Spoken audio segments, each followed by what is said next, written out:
రంగారెడ్డి జిల్లా నందిగామ మండలం అప్పారెడ్డిగూడ గ్రామంలో ఇంద్రమ్మ ఇల్లు ప్రారంభోత్సవంలో మంత్రులు పొంగిలేటి శ్రీనివాసరెడ్డి, జూపల్లి కృష్ణారావు, వాకిటి శ్రీహరి, స్థానిక ఎమ్మెల్యే వీర్లపల్లి శంకర్ పాల్గొన్నారు.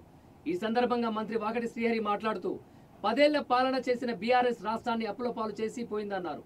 పాలమూరు రంగారెడ్డి జిల్లా ప్రాజెక్టును గాలికి వదిలేసిందన్నారు. పేదలకు ఇల్లు కట్టిస్తామని మాయా ప్రపంచాన్ని చూపించారన్నారు. ఆశల పల్లకెలో కూర్చోబెట్టి అధికారంలోకి వచ్చారు. పేదోడికి ఇల్లు వస్తే కమిషన్లు మిగలవు కాబట్టి కట్టలేదన్నారు. కాళేశ్వరం కడితే 1,00,000 కోట్ల కమిషన్ మిగులుతుందని కాళేశ్వరాన్ని కట్టారన్నారు.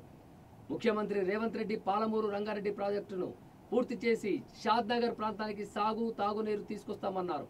అనంతరం మంత్రి జూపల్లి కృష్ణారావు మాట్లాడుతూ ఆర్థికంగా రాష్ట్రం బాగాలేకపోయినా పేదలకు ఇచ్చిన మాట నిలబెట్టుకోవాలనే పేదలకు ఇంద్రమ్మ ఇళ్లను ఇస్తున్నామన్నారు.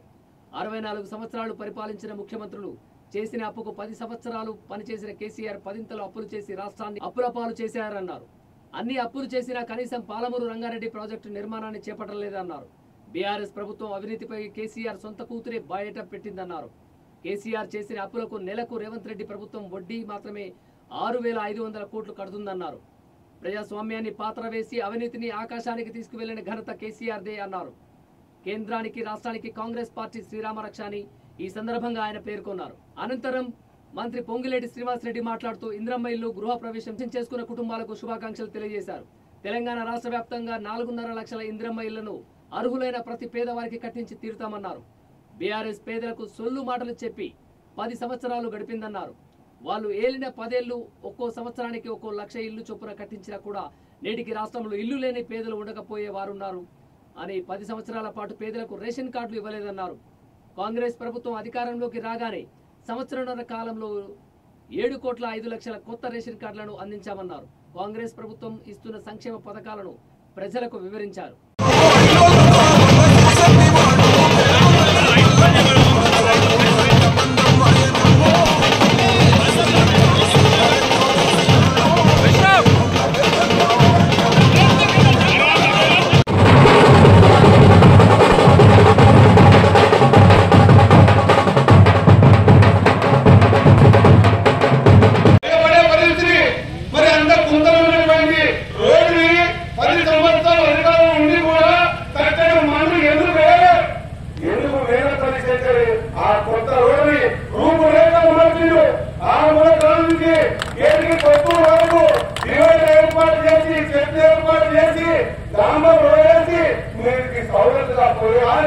అవకాశం వచ్చింది. ఎందుకు వచ్చిందంటే ఈ ప్రాంతానికి నేను ఏమైనా చేయాలనేటువంటి తపన కలిసి మీ వీరపల్లి చెల్లెలకు ఉంది కాబట్టి ఇది సాధ్యమైంది. ఇళ్ళ కోసం కొట్లాడు, రోడ్ల కోసం కొట్లాడు, నీళ్ళ కోసం కొట్లాడు, ఫ్యాక్టరీల కోసం కొట్లాడు, ప్రతిదీ కూడా అనునిత్యం ఎప్పుడు ఏ విషయంలో కూడా ఖచ్చితంగా మా ప్రాంతానికి కావాలా, మా ప్రాంతం బాగుపడాలా. గత 10 సంవత్సరాల విధ్వంసం జరిగింది మాత్రాన ఆ విధ్వంసంలో మేము పోగొడతా ఖచ్చితంగా ఈ ప్రాంతంలో ముందుకు పోయే విధంగా ఈ ప్రాంతం అభివృద్ధి చెందే విధంగా ఒక అధికారంలో ఉన్నటువంటి కేసీఆర్ 2 జూన్ 2014 కేసీఆర్ ముఖ్యమంత్రి సందర్భంలో తెలంగాణ రాష్ట్రం వచ్చిన సందర్భంలో ఈ రాష్ట్రం యొక్క అప్పు మీరెట్లయితే రైతులు కానీ మహిళా సంఘాలు కానీ బ్యాంకుల ద్వారా అప్పు తీసుకుంటారో రాష్ట్ర ప్రభుత్వం కూడా బ్యాంకుల ద్వారా, రిజర్వ్ బ్యాంకు ద్వారా, ప్రపంచ బ్యాంకు ద్వారా అప్పు తీసుకుంటారు.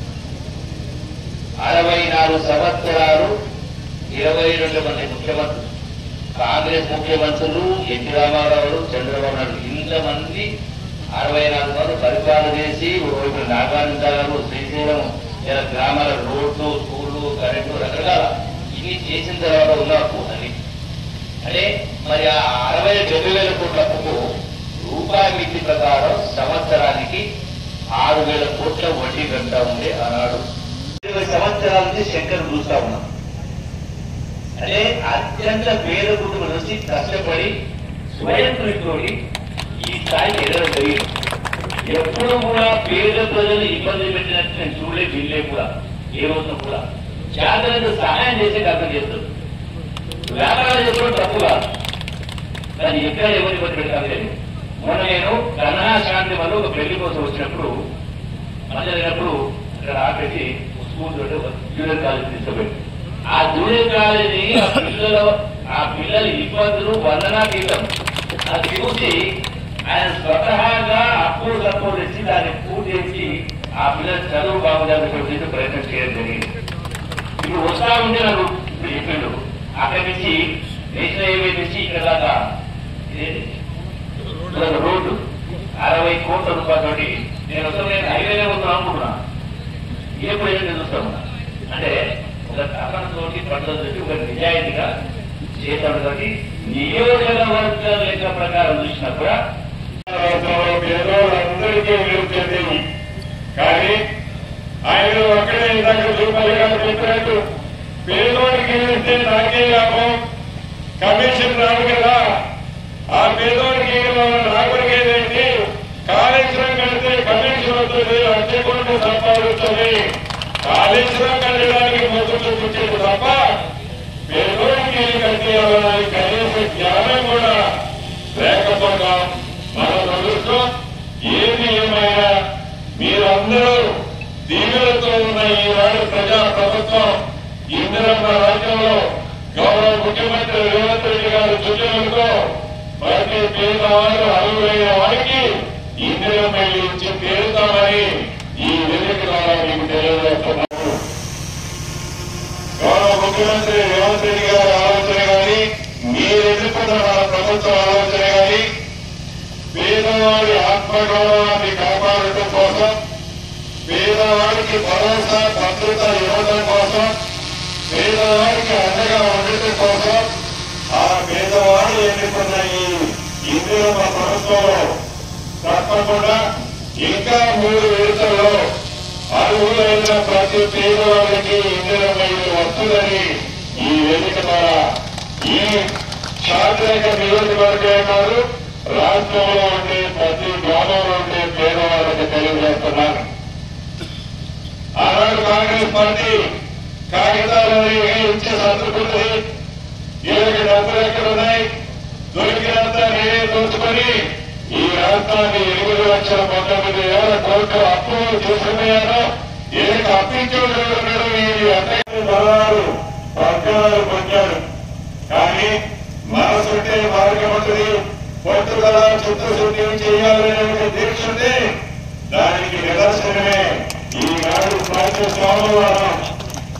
సోమవారం నాడు రాష్ట్రంలో ఎంతమంది ఇల్లు కట్టుకున్నా పునాదుల వరకు కడితే 1,00,000, స్లాబుల వరకు కడితే 1,00,000, స్లాబ్ వేస్తే 2,00,000, ఇల్లు పూర్తయిన తర్వాత 1,00,000, అన్ని కలిపి 5 లక్షలు ఇచ్చే కార్యక్రమం ప్రతి సోమవారం నాడు చాలా తాకట్టు పెట్టైనా నా పేదవాళ్ళు ఎక్కడ ఇబ్బంది పడుతుంది మన ప్రభుత్వం ఈనాడు తగ్గిస్తుంది.